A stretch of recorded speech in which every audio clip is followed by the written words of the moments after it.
আসসালামু আলাইকুম। Hello guys, আসসালামু আলাইকুম। আমি সুজন ভাই চলে আসছি আপনাদের মাঝে গল্প নিয়ে। একটি ঘুঘু পাখির গল্প কাহিনী নিয়ে। এই ঘুঘু পাখিটি ছোট্ট একটি পাখি, তারা সংসার করছে দুজনেই মিলে। ঘুঘু পাখিটি প্রায় প্রায় আক্রমণ করে, কে বা কারা আক্রমণ করে তা জানি না। ঘুঘু পাখিটির একটি ডিম দিয়েছে। দোয়া করবেন যেন ঘুঘু পাখিরা বংশ বিস্তার করতে পারে এবং তারা যেন ভালো থাকতে পারে। দেখুন ঘুঘু পাখিটি খ্যার কুটা এখনও কুড়িয়ে কুড়িয়ে নিয়ে আসছে তার বাসা বাঁধার জন্য।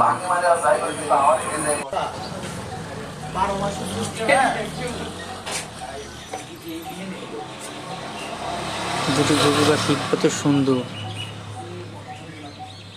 তাদের সংসার দেখে অনেকেই হিংসা করে। এই হিংসাতে মাঝে মাঝে তাদের প্রতি আক্রমণও সৃষ্টি হয়।